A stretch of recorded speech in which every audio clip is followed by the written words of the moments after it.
Welcome back to the Buds in the Box YouTube channel. My name is Eric Fogarty, and I'm joined by my two co-hosts, Jude, Rondina and Michael Feldbloom. So today we have a specific question that we're going to ask. But before we get into that, we want to thank you guys for 100 subscribers. We're growing super quick, and thank you guys for all the support. And secondly, if you come from a different platform such as Spotify, Facebook, or Instagram, make sure to take the debate down to the comments because we want to hear from you guys. We want to hear what you have to say, and we're going to be responding. And let's see the debate. Also, while you're down there, make sure you like and subscribe if you're new. So the question today is, should the Leafs trade Frederik Andersen? Jude, you brought this question to my attention, so I will give you the floor first. Okay, yeah, for sure. Well, there's so many factors with everything going on with his contract and all that jazz. So with free agency, we're not going to get much for him, right? Unless we choose to re-sign him, which I don't know in their right mind who would want to, but that's besides the fact. So yes, I personally think now would be the time, if there were a time, or we should start having him on our mind of trade block. I think that personally, because of not just his stats, just altercations with me and fellow Leaf fans on different social media platforms has enlightened my attention of his poor play. So, for example, Frederik Andersen is not a top 50 goalie for goals against average. So, you put that into perspective. We need Matthews and Marner scoring 2-3 goals a game together, right? Obviously, we're not going to see a hat trick from one of them every game, but like we need that top line producing every single game if we want to win a game, because Frederik Andersen has a 2.76 goals against average, which is that's almost 3 goals a game, which is just, I don't know. That's not starting goalie potential for me personally in the NHL. And then also his save percentage is now 35th in the league, which that is just I don't know, for a starting goalie, and he's not even top 31 of starting goalies. So he's being outplayed by multiple backups right now. So those things have been brought to light. And as I said, that altercation with the Leafs fan, he said, "Have you seen his record, 12-4?" And I thought about it. I was like, yeah, Frederik Andersen has a great record. Well, it's now 12-5 after last night, and I thought about it, and I thought, this is a team sport. Without that team in front of him, if you put the Arizona, who's a bad team right now? If you put the Detroit Red Wings in front of Frederik Andersen, he would not be putting up that record. Because I'm not even going to say those numbers, because he's putting up those numbers just fine to play behind the Detroit Red Wings. I'm pretty sure Bernier is ahead of him, but I'm not sure for save percentage. But it's just he's stopping a percent of shots that we do not need a starting goalie. Like Jack Campbell's blowing him out of the water. And when we all come together as a group, I'll get more to the Jack Campbell topic. But me as a person and a personal Leafs fan, I think Frederik Andersen should be on the move before free agency. All right, Felly, I'm going to toss the floor over to you. All right, man. So I think that he definitely should have been traded in the off season, just for a change of pace, I guess, for this year.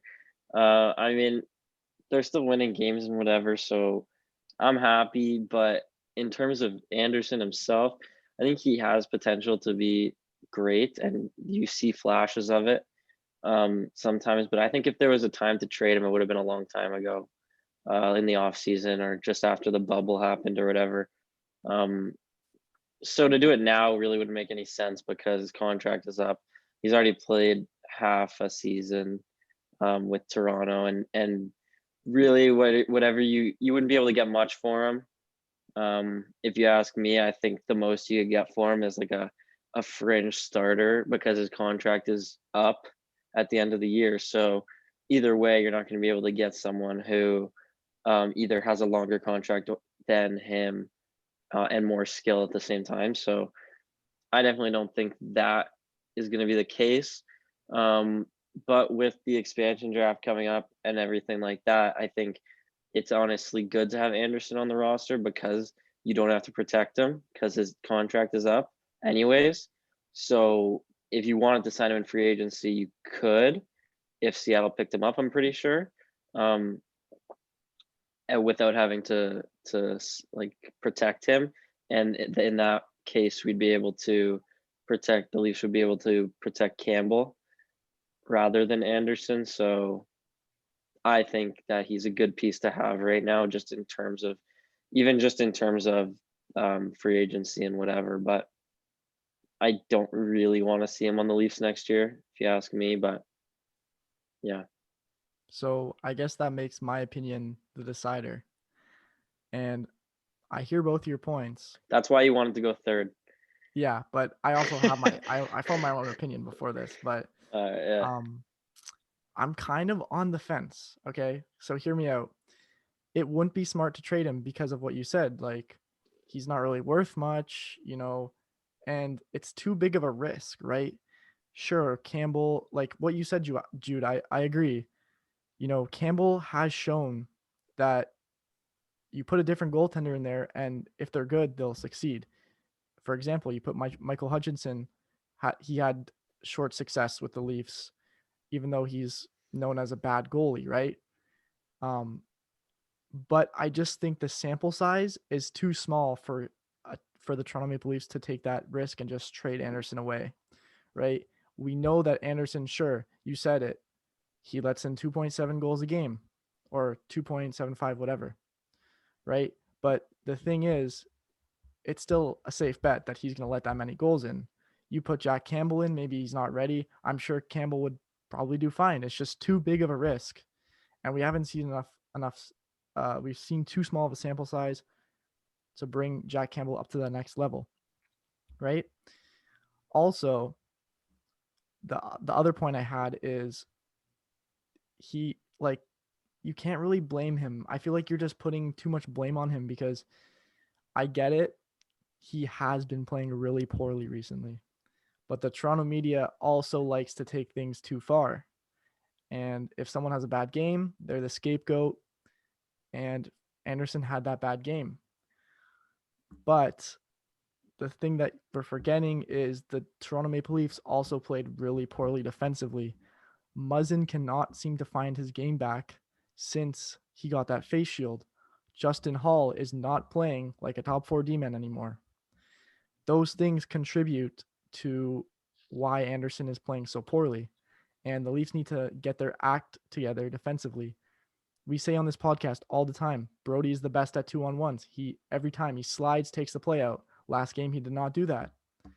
So I think it's just the Leafs defense are in a slump right now. The forwards are turning the pucks over, and it's not all completely Anderson's fault. If you fix those things, Anderson will bring the numbers back to a regular starting goalie, and he will keep getting those wins. That's just my opinion. So that's why I want to rebuttal you right there, is because Anderson had a poor start to the season, and that's when the Leafs were hot, and then he kind of had that like mix up and shake up, and then you started seeing Campbell and Hutch play, and that's where everyone was putting up even numbers in that time, Hutch, Anderson, and Campbell. So in that time,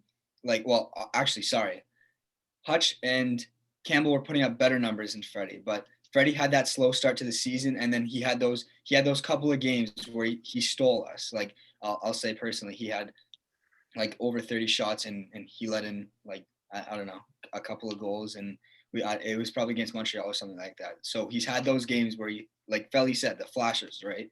So like those good games, right? But those good games do not make up for these poor numbers. And as much as you want to say the Leafs aren't playing great defense, this has been consistent this whole year. And personally, I think for most of his career with Toronto, but some people disagree. I just don't think he's ever put up, as Eric, you think, Vezina Trophy numbers. And surely this year, you jinxed him. And not even just that, he's not cut up for it personally. Yeah. I mean, the Leafs are good enough, honestly, to get to get to the playoffs. They could have literally like a water bottle standing in the net, and they're a good enough team that they'd probably make it.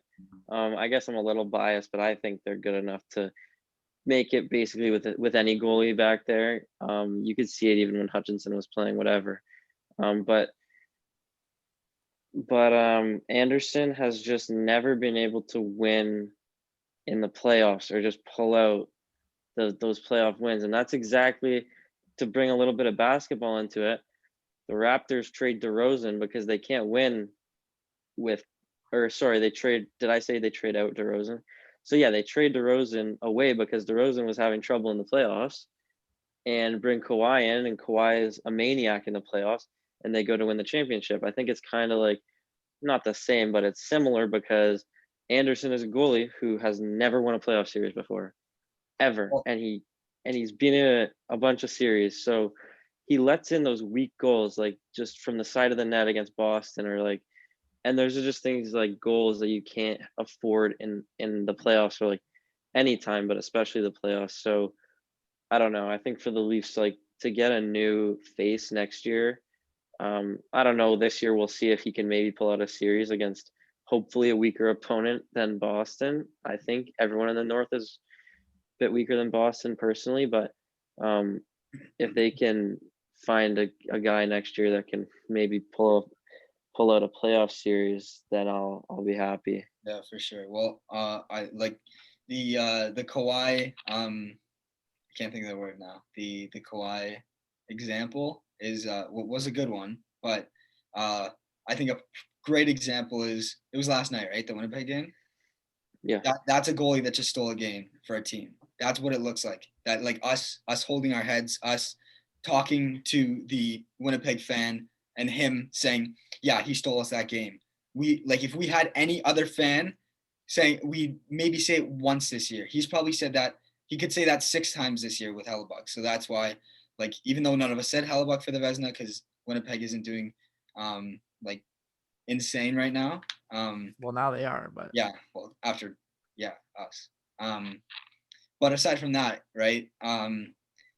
He's just not stealing those games, and Hellebuck has done it in the playoffs before. He's not as consistent, but he can steal those games in the playoffs. Like, and that's just a prime example right there of, and it was so recent. It was last night where just a game stolen from us.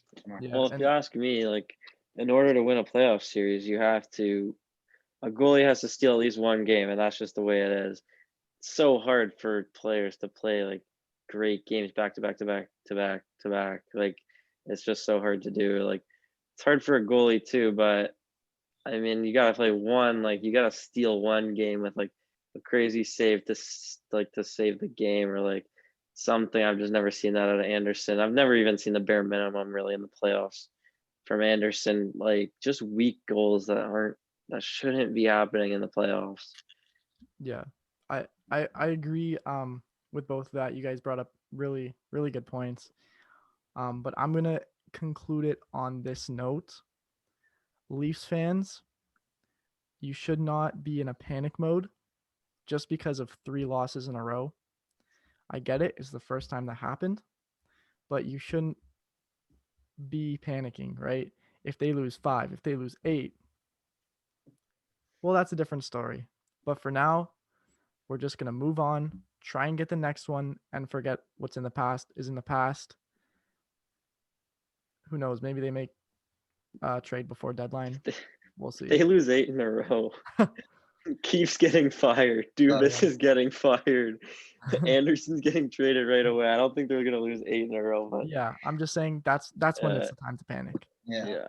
So, do you guys I have mean, any? people. Do you guys have any closing thoughts?